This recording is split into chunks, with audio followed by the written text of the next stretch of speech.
ce matin, qui nous accompagne par le Saint-Esprit pour que nous puissions bien commencer à Ecclésiaste et recevoir une parole très claire, nourrissante dans nos cœurs, qu'elle soit notre lampe et lumière dans nos chemins pour nous conduire fidèlement et que notre vie soit fructueuse et pour ta gloire. Merci, je prends Jésus-Christ.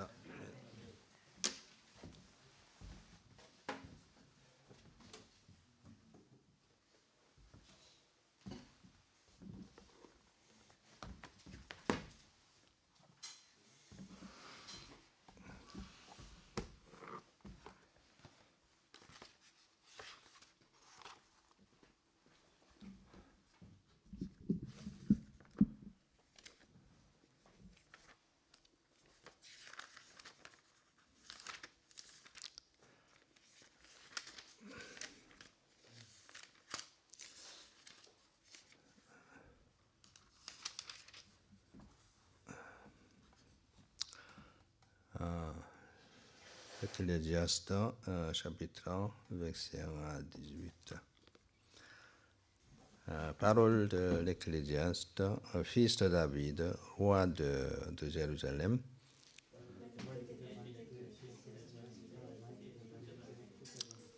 Que se reste-t-il à l'homme de toute la peine qui se donne sous le soleil?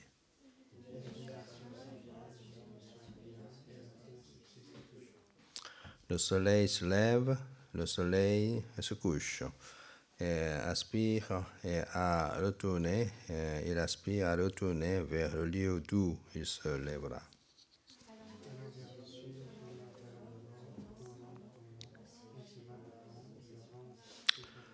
Tous les fleuves vont à la mer, et la mer n'est point remplie. Vers le lieu où il coule, les fleuves continuent à couler.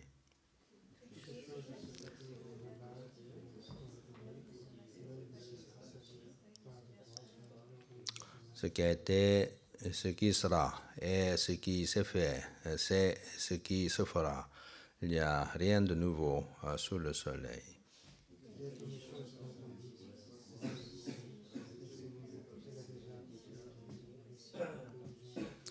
On n'a point souvenir du passé, et ce qui arrivera dans l'avenir ne laissera pas de souvenir chez ceux qui viendront dans la suite.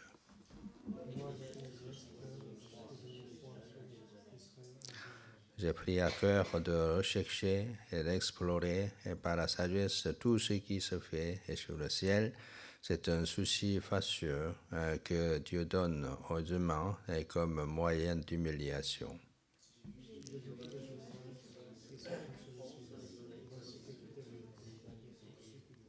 Ce qui est courbé ne peut être redressé, et ce qui manque ne peut être porté au compte.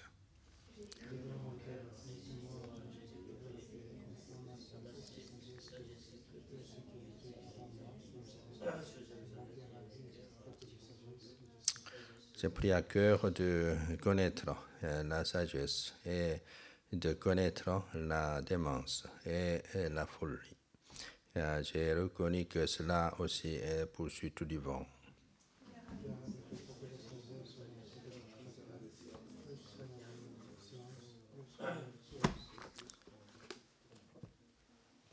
Maintenant, écoutons le pain quotidien avec introduction.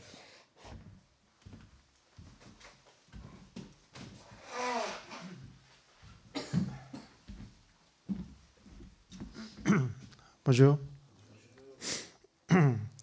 Introduction à Ecclésiaste. Ecclésiaste vient d'un mot hébreu signifiant prédicateur. Traditionnellement, le roi Salomon est l'auteur. Salomon était l'homme que Dieu a béni avec une grande sagesse, ainsi que par l'honneur et la richesse. Il a construit un temple glorieux. Il a acquis tout ce que la plupart des hommes recherchent. Maintenant, avec la plus grande partie de sa vie derrière lui, il se rend compte que, sans Dieu, les choses matérielles et le succès humain n'ont pas de sens. Rien, pas même une grande érudition et une grande sagesse, pas même l'amour humain ne peut satisfaire la soif à l'intérieur d'un homme. Son point cumulant et sa conclusion se trouvent dans chapitre 12, verset 13. Écoutons la conclusion de tout le discours. Crains Dieu et observe ses commandements. C'est là tout homme. Si nous gardons cette conclusion à l'esprit pendant que nous lisons, nous pouvons entendre le message tacite de chaque chapitre. La vie mondaine, sans côté spirituel et sans espoir au ciel, n'a pas de sens. Seule la vie en Dieu est éternelle. Dieu satisfait abondamment nos âmes lorsque nous le cherchons et lui faisons confiance. Donc, chapitre 1, le titre c'est « Tout est vanité ». Salomon était le roi le plus sage du monde, béni par Dieu lorsqu'il succéda le trône de David. Et pourtant, la conclusion de sa vie se résume en ces mots, 5 fois répétés, vanité.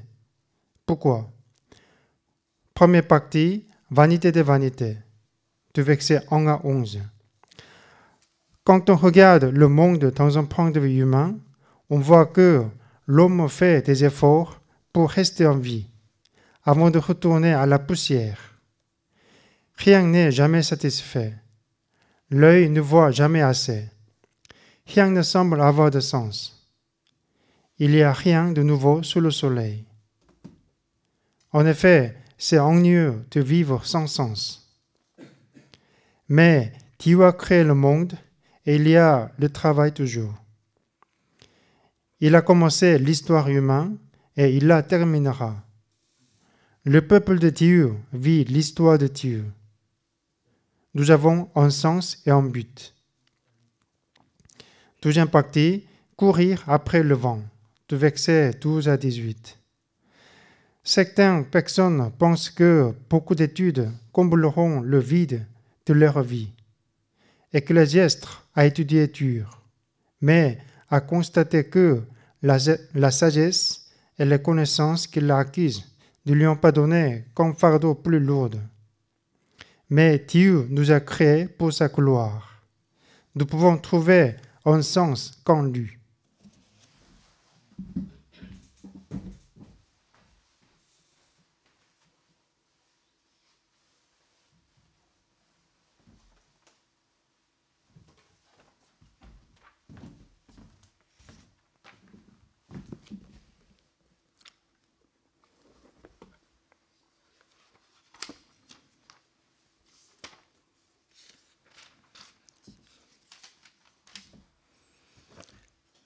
Donc, si vous voulez bien, disons le 14, j'ai vu tous les ouvrages, ils se font sous le soleil. Voici que toute est vanité et poursuite du vent.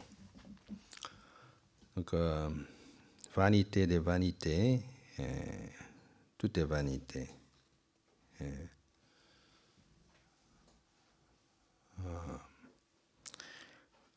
Donc, poursuite de vent.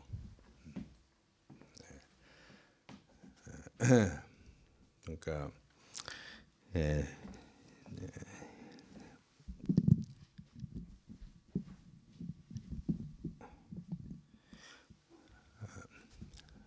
de Ecclésiaste se compose 12 chapitres.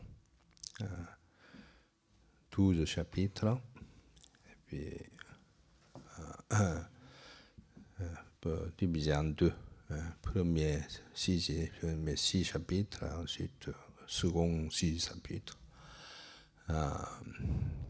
Premier 6 chapitres nous raconte des choses terrestres en dessous du ciel. Et puis, second 6 chapitres, c'est au-dessus du ciel. Donc, Salomon, et même si c'est pas marqué ici, c'est clair, David, fils de David, voilà, de Jérusalem, c'est Salomon. Salomon a écrit et beaucoup de livres, beaucoup d'épîtres, beaucoup de lettres, etc. Donc, il est un des plus sages hommes sur la terre. Donc, il est le plus sage homme sur la terre jusqu'à maintenant. Donc, sa conclusion, après avoir vécu toutes ses vies, c'est vanité des vanités. Tout ce qui arrive sous le ciel est une vanité des vanités. Les gens poursuivent avec un certain but sur la terre, mais finalement, la conclusion reviennent et se fait la poursuite du vent. Donc, c'est quelque chose de très fataliste. On peut se demander comment telle phrase peut être compris dans la Bible, mais que l'homme a ce courage de voir la réalité de la vie en vivant sur la terre, afin que, après cette constatation, il puisse chercher et trouver quelque chose d'en haut, éternel. C'est vraiment, si nous regardons tout ce qui se passe sur la terre, rien n'est de valable. Tous flétrissent et tous disparaissent et tous se détruisent. Et seulement qu'en Dieu nous pouvons trouver la valeur et le sens. Donc,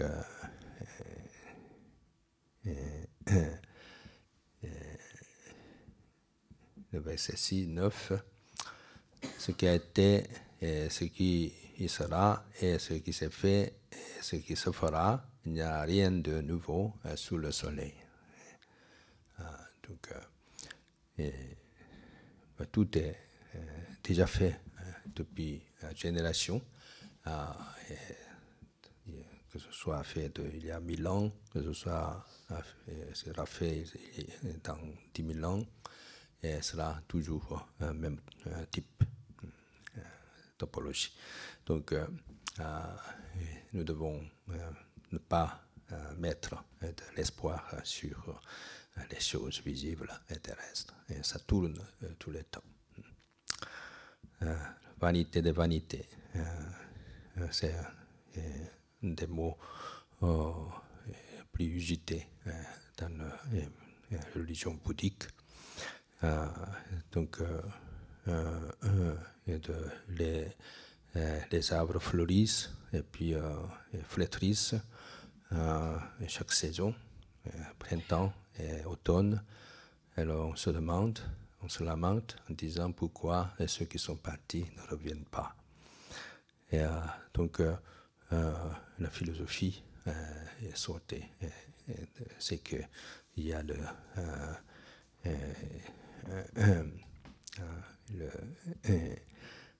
transmigration, etc. Donc ça tourne tout le temps. Donc même nous mourrons et puis ça reviendra quelque part, etc. Donc,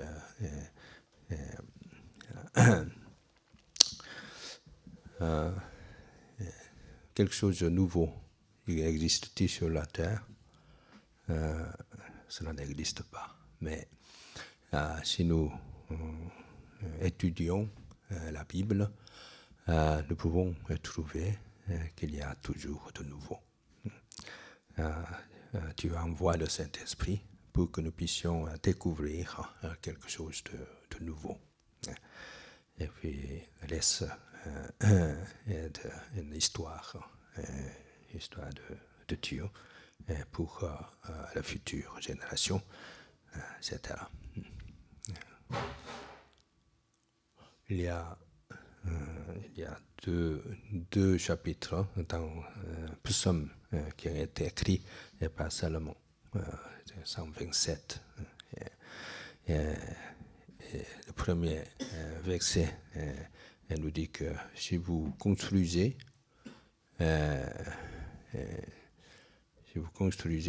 si vous bâtissez avec Dieu, vous bâtirez. Si l'Éternel ne bâtit la maison, et ceux qui la bâtissent travaillent en vain. Si l'Éternel ne garde la ville, et celui qui la garde veille en vain. Donc, nous sommes établis en quelque chose comme les édiles. Il y a ceux qui baptisent, il y a ceux qui veillent, ça. Mais c'est une vanité de tout ce que nous faisons si nous ne sommes pas accompagnés par l'Éternel et Dieu. Donc Dieu nous a donné une grande tâche. Nous sommes établis comme protagonistes de son histoire rédemptrice. Mais si nous ne sommes pas accompagnés par Dieu, si nous faisons toutes ces choses de notre propre force et de notre propre sagesse, et que ça s'annulera, perdant tout sens. Donc c'est la raison pour laquelle nous devons chercher l'aide de Dieu et constamment le Saint-Esprit nous aidant, et que tout ce qui se passe sur la terre, tout ce que nous pensons, tout ce que nous parlons, même si la forme est la même, prend une autre signification.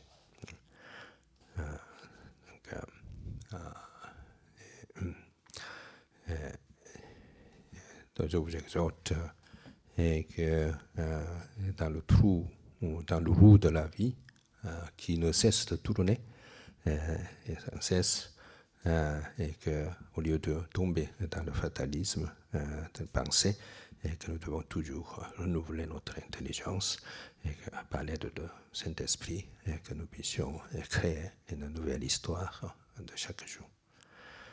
Donc, Noël approche. Depuis 2000 ans, Noël existe toujours. Depuis des années, nous célébrons dans la Noël. Que Dieu nous a donné quelques motivations de servir ce Noël donc nouveau. Et donc prions que dans cette année, Noël soit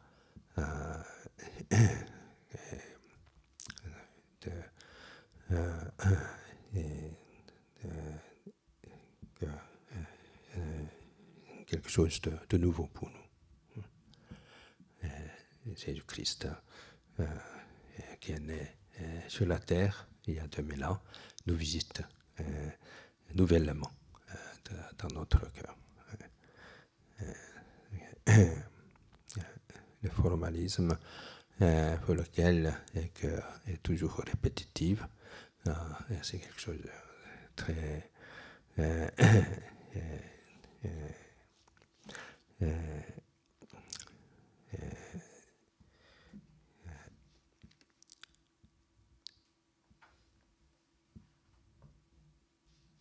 très là,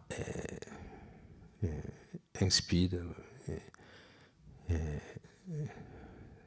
Donc, prions que Dieu renouvelle notre esprit, pour que nous puissions servir à cette occasion, pour que ça soit une petite création de l'histoire devant Dieu. Disons ensemble le verset 14. On dit, j'ai vu tous les ouvrages qui se font sous le soleil, voici, et que tout est vanité, et poursuite du vent. Ok, prions tous à deux. Bénisse.